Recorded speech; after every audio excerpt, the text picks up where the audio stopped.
Bonjour à tous, aujourd'hui une vidéo sur une étude de cas du journal Revue Financière Le Revenu.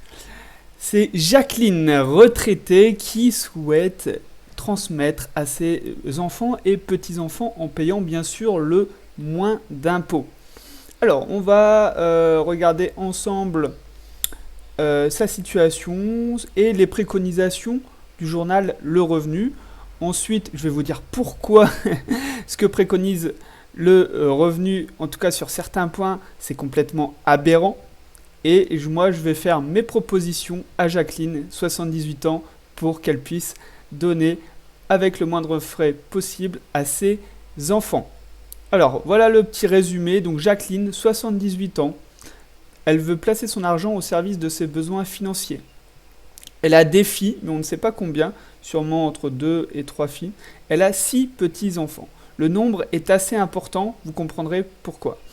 Elle a déjà donné, donc tous les 15 ans, on peut donner 131 000 euros et quelques à ses enfants. Ça, c'est tous les 15 ans, elle l'a déjà fait. Il faut savoir que c'est la solution la plus simple, le don avec un notaire. Et on peut donner du coup environ 131 000 euros à tous ses enfants tous les 15 ans. Ce qu'elle n'a pas encore fait, mais ce qu'elle peut faire, et ce qu'elle devrait faire d'ailleurs, c'est également profiter du même système, mais pour donner à ses petits-enfants. Et pour les petits-enfants, c'est 31 865 euros par petit enfant. Donc 6 petits-enfants fois 31 000 euros, on est à peu près 180 000 euros déjà qu'elle peut donner tous les 15 ans, en plus des 131 000 euros pour ses enfants. Ses préoccupations, c'est la transmission, réduire les frais de succession, assurer aussi la paix au sein de sa famille lors de la succession. Ça, c'est intéressant.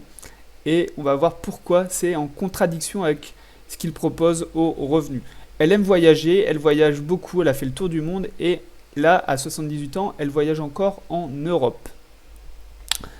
Les comptes de Jacqueline, je vous laisse regarder ça. Elle a une pension de retraite de son mari, des dépenses qui s'équilibrent et des actifs, beaucoup d'actifs. Elle est à 2 655 000 euros d'actifs, avec une résidence principale, une résidence secondaire, des actions en compte titre et en PEA qui est rempli, des assurances vie déjà. Ça, c'est excellent aussi. On en reparlera parce que les assurances vie, en fait, permettent de transmettre 152 500 € par bénéficiaire pour ce qui a été versé avant 70 ans. Donc potentiellement, elle peut encore transmettre 152 000 euros par bénéficiaire sans être imposée dessus. Hein, voilà, ça c'est très très important et ça c'est le gros avantage de l'assurance vie. Alors, les préconisations du revenu, du journal Le Revenu.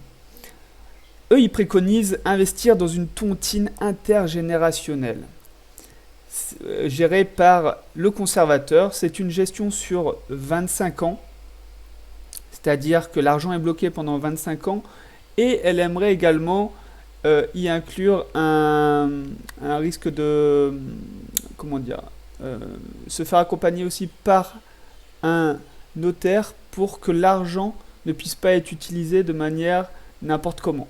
Voilà. Pour éviter tout risque de dilapidation, etc. Donc ça, c'est un complément, un avenant en quelque sorte, qu'on peut faire à un contrat financier.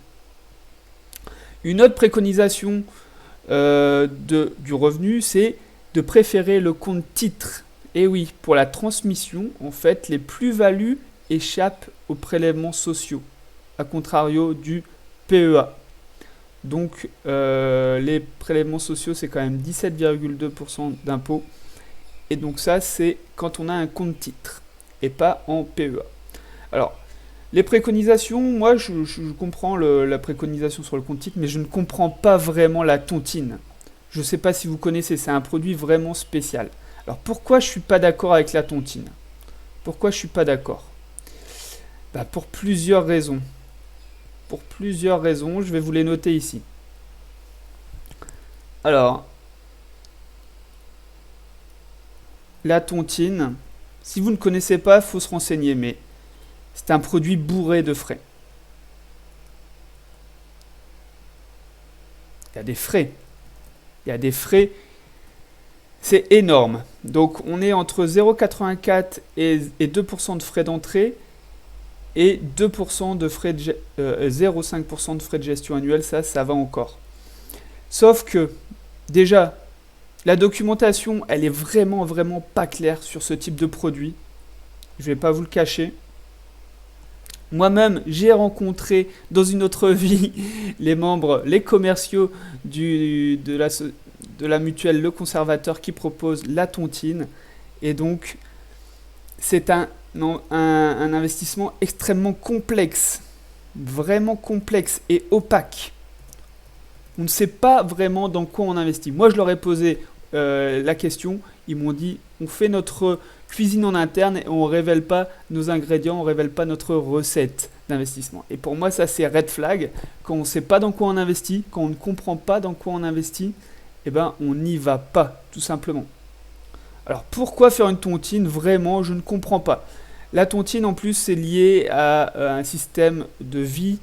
Donc, on va prendre aussi une assurance parce que si on décède, malheureusement, normalement, on perd notre investissement. Et c'est pour ça qu'il y a des assurances vie, il y a des assurances dans tous les sens, en fait. Dans mes souvenirs, en tout cas, et c'est très dur d'avoir des informations, il y a des frais dans tous les sens qui impactent énormément l'investissement, tout simplement. Ensuite, c'est pas liquide du tout. Donc, c'est pas liquide. Il faut investir pendant 25 ans. Bah, désolé, mais 25 ans, on ne sait pas ce qui peut se passer pendant 25 ans. Même si c'est pour les petits-enfants, je trouve pas que ça soit une bonne raison de bloquer l'argent jusqu'à 25 ans. Et la performance est très faible. La performance était de seulement 4% en 2023. 4% de performance. Quand on sait que l'inflation, c'est autour de 4% depuis 2-3 ans, en fait, on n'a simplement pas perdu de pouvoir d'achat, mais on n'a pas gagné d'argent.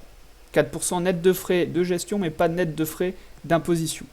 Alors peut-être qu'il y a un élément, et que vous pourrez me dire dans les commentaires, il y a un élément de fiscalité intéressant pour la tontine, qui permettrait de transmettre du patrimoine comme ça à ses petits-enfants ou ses enfants, mais moi, j'en ai pas connaissance. Donc vraiment, je ne comprends vraiment pas cet investissement. Moi, ma recommandation, ce que je recommande pour Jacqueline, 70 ans, ma recommandation, déjà, on va le voir, elle a une résidence secondaire de 450 000 euros. Est-ce que c'est intéressant de garder cet investissement? Enfin, c'est pas un investissement, cette résidence secondaire. L'immobilier, en plus, c'est souvent le premier problème en cas de succession, parce qu'on est en indivision, ça crée des tensions dans la famille, et on a vu qu'elle voulait éviter des tensions dans sa famille au moment de la succession, ce qui paraît normal. Le cash, lui, si elle revend cet appartement, cette maison, le cash va être beaucoup plus simple à transmettre à travers des contrats d'assurance vie ou tout simplement diviser en parts égales. Chacun va récupérer, imaginons, 110 000, 130 000 euros de la vente, par exemple. Est-ce qu'avec son âge aussi, son âge grandissant, utilise-t-elle vraiment sa résidence secondaire? Est-ce que c'est pas un poids plutôt qu'un bénéfice dans son patrimoine aujourd'hui à 78 ans? Ça, c'est la question qu'il faudrait lui poser. Et vaut mieux louer 2 semaines un appartement, une maison à la plage, à la montagne, et payer 2 000 euros, 3 000 euros si on a envie de se faire plaisir, que de dépenser en plus des sommes folles pour une résidence secondaire pour retourner à chaque fois au même endroit. Elle a dit qu'elle aimait voyager, donc c'est pas pour aller à chaque fois au même endroit. Bref, à son âge, est-ce que c'est nécessaire de garder? Je ne pense pas. Moi, ça serait mon premier conseil, donc ça serait du coup de vendre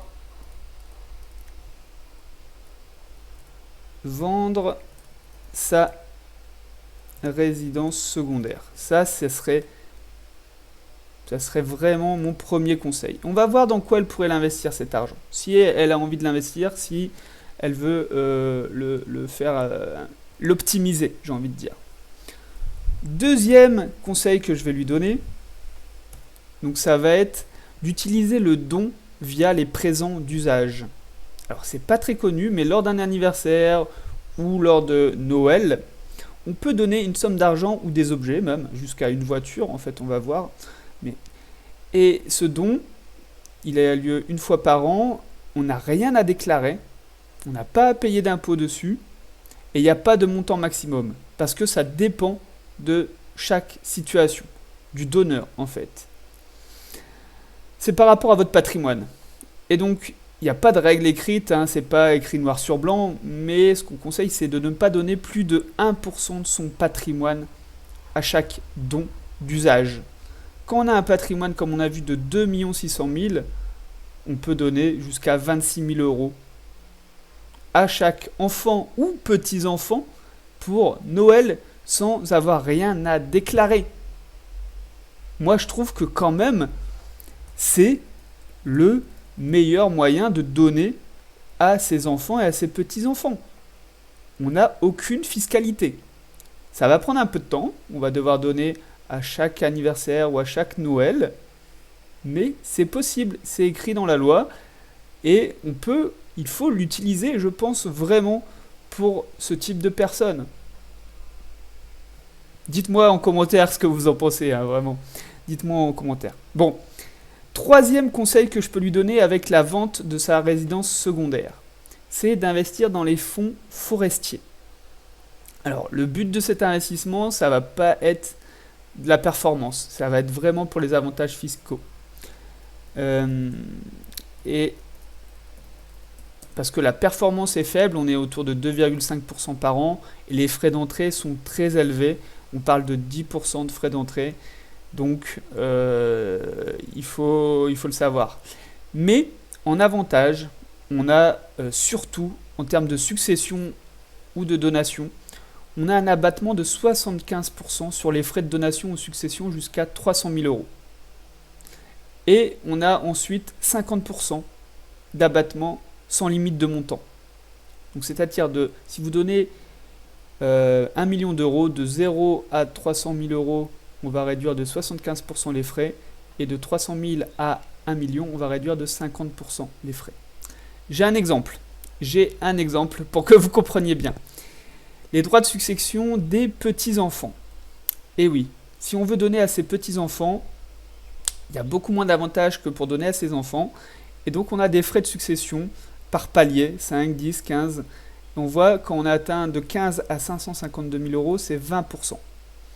Et donc là, il y a un exemple pour que ça soit plus clair. Un grand-parent veut donner 200 000 euros à son petit-enfant.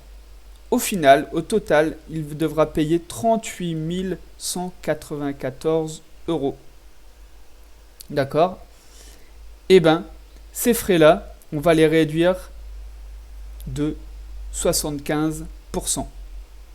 Parce qu'on a donné moins de 300 000 euros. Donc, on réduit 38 000 euros par 75. Donc, ça nous fait à peu près, là de tête, je vais peut-être dire une connerie, mais ça nous fait dans les 10 000 euros. Je pense qu'on ne payera que 10 000 euros, environ 10 000 euros.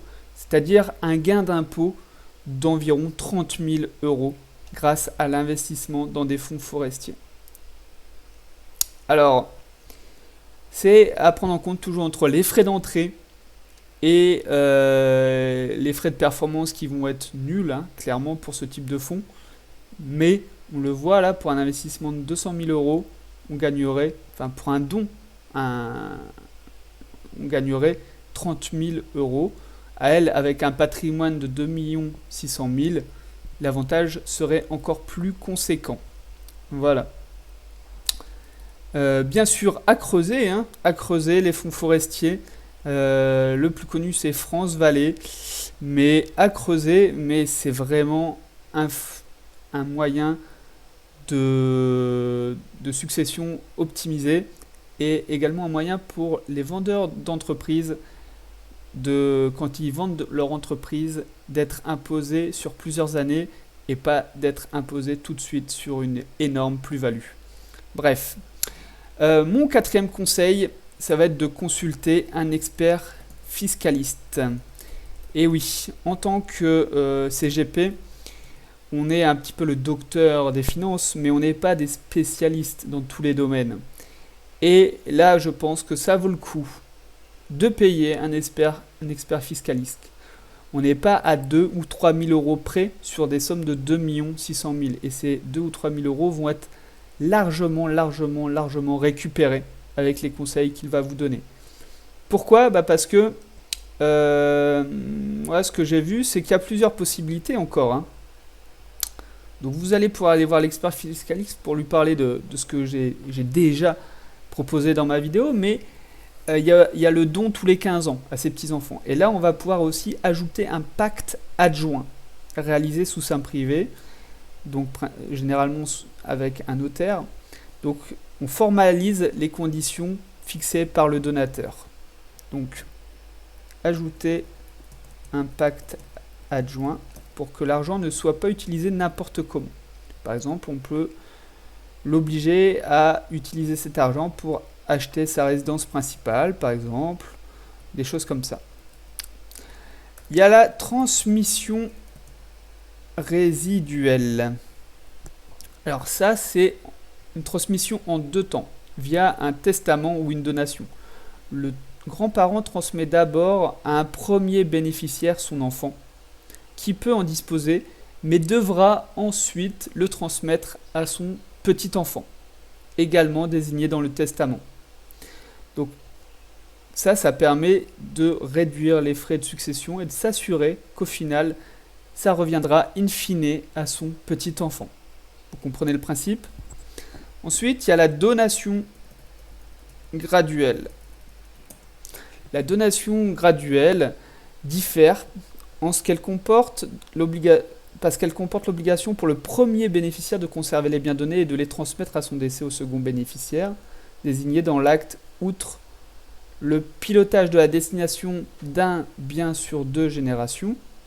Ce mode de transmission présente un intérêt économique indéniable car il n'y a qu'une seule transmission qui est taxée. En fait, la donation graduelle va avec la transmission résiduelle. C'est un ensemble, les deux se complètent et donc vous comprenez le principe, on ne paye qu'une fois des frais de succession et on s'assure que le bien, l'investissement, la société reste dans la famille. Voilà un petit peu pour mes conseils à Jacqueline. Hein. Honnêtement, une tontine, il n'y a rien de pire. Je ne vois vraiment pas l'avantage. Et moi, je lui conseillerais du coup d'utiliser le don qu'elle peut faire chaque année, vendre sa résidence secondaire et voir ensuite où elle peut placer cet investissement. Mais pourquoi pas dans des investissements groupements forestiers uniquement pour profiter des avantages de succession qui sont quand même exceptionnels, énormes. On ne va pas se le cacher. Utiliser aussi l'assurance vie, mais l'assurance vie, elle en a déjà bien rempli. Bref, voilà un petit peu Jacqueline, j'espère t'avoir aidé.